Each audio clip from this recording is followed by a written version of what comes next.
হিন্দু না মুসলমান? মুসলমান। তাহলে গো বিসমিল্লাহ। বিসমিল্লাহ। ও আলহামদুলিল্লাহ। আলহামদুলিল্লাহ। মিছা কইলে আল্লাহর কাছে ঠেকা থাকবি, যা কবি সত্য কবি, তর্ক করলে বহুদূর, আর মানলে সামনাসামনি কাছাকাছি। ঠিক ঠিক। রাগ করলি না।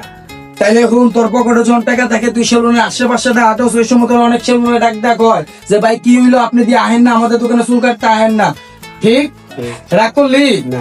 এবং কি অনেক সেলুন তোরা ফোন দিয়া করবে আগে তো চুল টুল কাটাই দিন আমাদের দোকানে, হন তো আহেন না। ঠিক রাগ করলি না। তাইলে হুন তোর ভিতরে এরকম একটা প্রবাদ আছে, যে সময় তোর পকেটে টাকা থাকে না ওই সময় অনেক সেলুনের কাছে তুই হাইডা গেল, ওই সেলুনের কাছে বাকির কথা কইলে ওই সেলুনরা মুখ ফিরে এনে। ঠিক ঠিক। রাগ করলি না। আমি জানি তোর মনটা অনেক বড়, তুই মানুষ 10 টাকা চাইলে তুই 20 টাকা দিয়া দেস। ঠিক ঠিক। রাগ করলি না।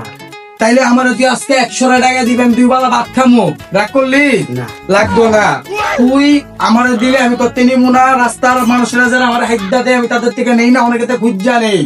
আমার উস্তাদ কইছে এই পাগলা, বাংলাদেশে যাবি তোর পরিচয় কি, তোর একটা কেচি দিয়া দে, এটাই তোর পরিচয়, ওই একটা কেচি তোর আমি একটা দান করুম, তুই নিবি?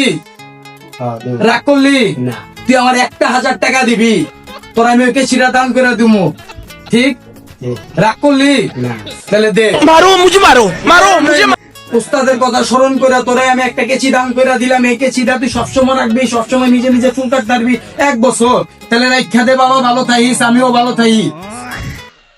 কি একটা বলদ বানাইলো, 1000 টাকা একটা কেসি কিনলাম।